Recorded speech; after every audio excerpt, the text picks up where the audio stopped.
From the very dawn of civilization, humanity has yearned to break free from the constraints of ordinary life and the burden of conscious thought. Among the myriad means of escape we have devised, alcohol stands out as the most universally embraced. In today's world, it is a hallmark of both festivities and misfortunes, sparking feelings of inspiration in some and leading others toward oblivion. Despite its global production, promotion, legalization, and mass consumption, few pause to consider its deeper, more elusive effects on the spirit. In this text, we will lift the veil on the hidden spiritual consequences of drinking alcohol, unveiling what really happens when you consume it and what revered spiritual masters and ancient traditions have long taught about its nature. The story of alcohol is not merely the chronicle of a simple substance, but rather a tapestry woven through humanity's relentless pursuit of transcendence and connection to the divine. To unravel its spiritual heritage, we must journey back to the roots of its etymology. In Arabic, alcohol originally referred to a fine powder used for darkening the eyes, known today as kohl. Yet, for the alchemists of old, alcohol meant far more. It was an intangible essence that could be distilled, a spirit extracted from raw matter. Essentially, the term denotes a body-eating spirit, a potent force that separates the ethereal from the earthly, an idea that resonates in our modern-day reference to strong alcoholic drinks as spirits. Historically, many civilizations, Sumerian, Egyptian, Greek, saw alcohol as a divine gift. In ancient Mesopotamia, wine and beer were laid before the gods in sacred rites. In Egypt, wine was linked to Osiris, symbolizing renewal and fertility. The Greeks associated wine with Dionysus, the god of ecstasy and mystical rapture. Yet the same ancient sages who praised alcohol for revealing hidden depths of the self also cautioned that it could cloud reason and open gateways to harmful influences. It was as though alcohol could lift the veil only to hide a new layer of truth behind it. In the Islamic world, alcohol evolved into the word for distilled alcohol. While most forms of alcohol were prohibited under Islamic law, Muslim alchemists continued to refine the scientific method of distillation, with figures such as Jabir ibn Hayyan, known as Jeber in the West, meticulously documenting the technique. Over time, alcohol's legacy ventured far beyond the alchemist's lab and into everyday life, where the substance's role in society began to shift from a spiritual tool to something that often serves the opposite purpose. Alcohol has a profound effect not only on the physical body, altering brain chemistry and straining the liver, but also on the subtle human energy field, commonly described as the aura. All esoteric traditions share one fundamental principle: human beings are more than flesh and bone. We are dynamic fields of energy, continuously interacting with cosmic vibrations.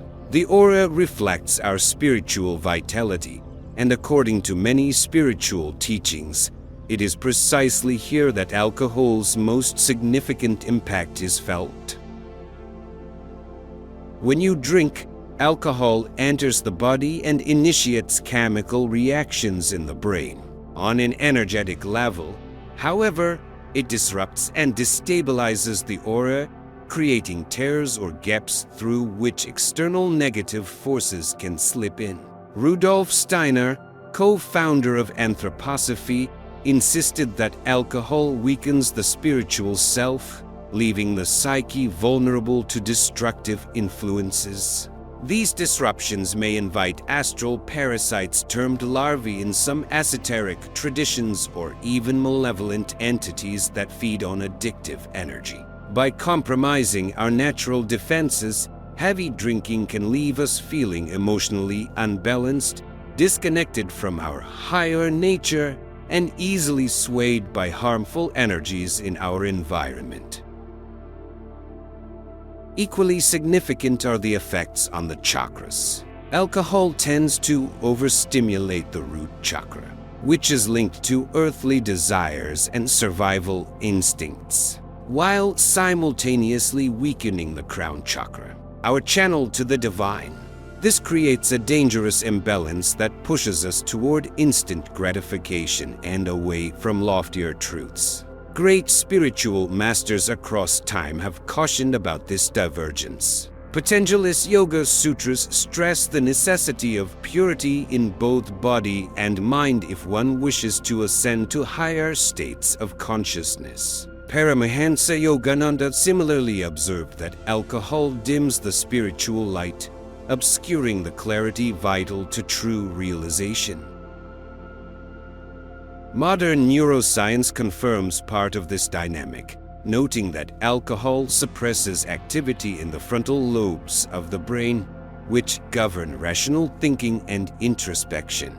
On a collective scale, such as parties or concerts where drinking is widespread, the resulting mix of energies often becomes chaotic and erratic. In such an atmosphere, primal impulses surge to the forefront, and the overall vibration spirals downward, resonating with heavier frequencies. Spiritual traditions that steer clear of alcohol do so not only for the individual's benefit but to sustain a positive collective aura as well. Yet there is a promise of renewal. While alcohol can tear holes in our energy field, spiritual practices such as meditation, Reiki, yoga, and focused intention can help mend these rifts. With consistent effort, discipline, and a desire for true alignment, we can rediscover the fullness of our being without relying on temporary, external sources of pleasure. You may ask yourself, is that fleeting sense of euphoria worth sacrificing genuine connection to your higher self? It is a question that each person must answer in their own heart. The pull of alcohol on humanity remains powerful even as we understand its negative physical, mental, and spiritual implications. Since ancient times, humans have experimented with countless methods to bypass pain and transcend the mundane. Alcohol provides what seems like a simple remedy, a quick route to ecstasy, liberation, and momentary courage. Yet this promise is illusory. Though it may mask anxiety and spark a sense of boldness, the momentary high fades, leaving us with the same pain and an even deeper feeling of detachment from our true essence. Hermetic traditions teach that humanity is on a perpetual quest for unus mundus, the primal unity, a state of oneness and total harmony with the cosmos. Seeking this unity in alcohol, a substance that inevitably deteriorates the mind-body-spirit balance, is a mistake. The ephemeral effects of drinking only emphasize our disconnection rather than healing it. Plato likened our journey to freeing the soul from the illusions of the physical world, while Lao Tzu taught that genuine peace arises from aligning with the Tao. Both sages underscored that fleeting indulgences do not bring enduring happiness. Instead, they often steer us further from our true path. On a psychological level, alcohol magnifies emotional dependencies. People regularly turn to alcohol not just for excitement, but to numb underlying anxiety, stress, or existential unease. It sedates, obscuring the root cause of our discontent rather than resolving it. By treating only the symptoms, we sink further into a cycle of avoidance. True freedom cannot be found in self-imposed oblivion. It springs from confronting our inner shadows and healing them at the core. Several spiritual traditions have spoken explicitly about the dangers of alcohol. In Vedic teachings, alcohol is deemed to lower sattva, the principle of purity and harmony. heightening Raya's restlessness and Tama's ignorance. The Bhagavad Gita encourages mental balance for higher states of awareness. Anything that disturbs this equilibrium becomes an impediment on the spiritual path. Buddha's Noble Eightfold Path similarly advises avoiding intoxicants because they cloud judgment and hamper our capacity to attain enlightenment. In this sense, consumption of alcohol is not merely a personal matter, it jeopardizes our collective progress toward wisdom.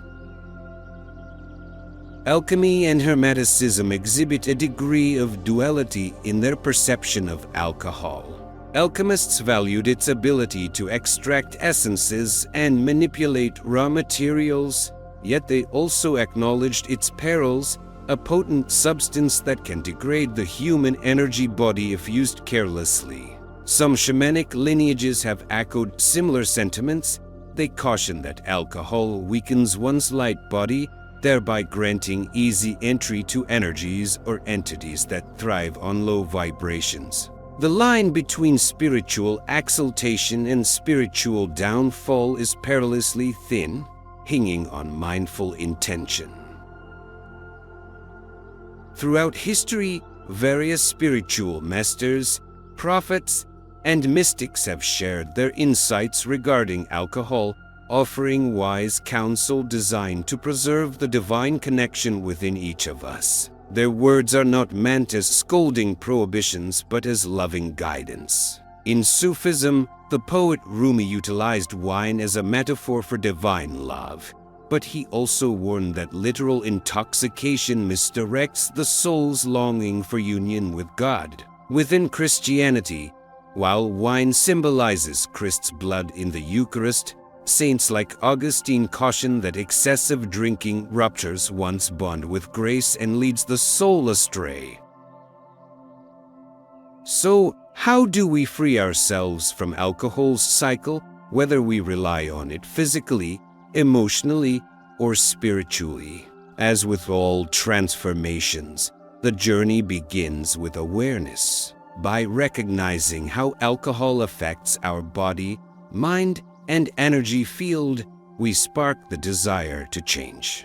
At its core, the question often arises, what void am I really trying to fill? If we follow the trail inward, we often find unresolved wounds or spiritual disconnection. Using alcohol as a band-aid simply delays true healing. Spiritual practices offer a compass for those wishing to recalibrate. Meditation, yoga, prayer, conscious breathing, all of these can gradually restore equilibrium to the body and mind. They strengthen our energetic boundaries while guiding us toward self-inquiry and deeper wisdom. In Christianity, one may lean upon divine grace as a source of reassurance that we are never alone. In Buddhism, the discipline of mindfulness fosters self-control and compassion for ourselves and others. Engaging in nature's restorative embrace, walking among trees, mountains, or seashores can also harmonize us with the earth's protective energies.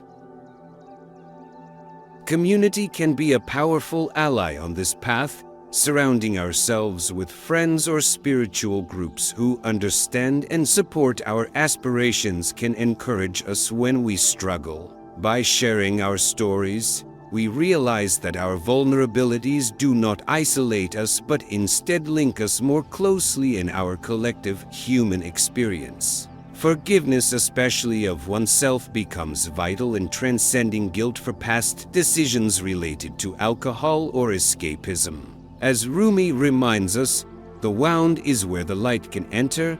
The lessons we learn from our stumbles can be catalysts for true growth. Overcoming alcohol dependency is not solely about rejecting a physical substance. It calls for embracing a new approach to living, one that is more liberated, aligned, and reflective of our authentic essence. Visualize yourself as a tree in springtime, coming back to life after the numbing cold of winter, vibrant leaves and blossoms marking a rebirth of spirit. In that same sense, letting go of alcohol's hold paves the way for renewal and ascent to a clearer, more conscious state of being. Ultimately, alcohol might have been a shadow along our path, but remember that shadows are cast because there is light. By choosing self-mastery, we opt to stand in that light, cherishing the truth within us rather than the illusions offered by quick fixes. The only lingering question is whether you are prepared to take that step, to see beyond external temptations, and to recognize the boundless reservoir of clarity and serenity within. If you are, the path to true freedom and the rich, sacred fullness of your own soul awaits. Thank you for watching, and may your journey forward be bathed in insight and grace.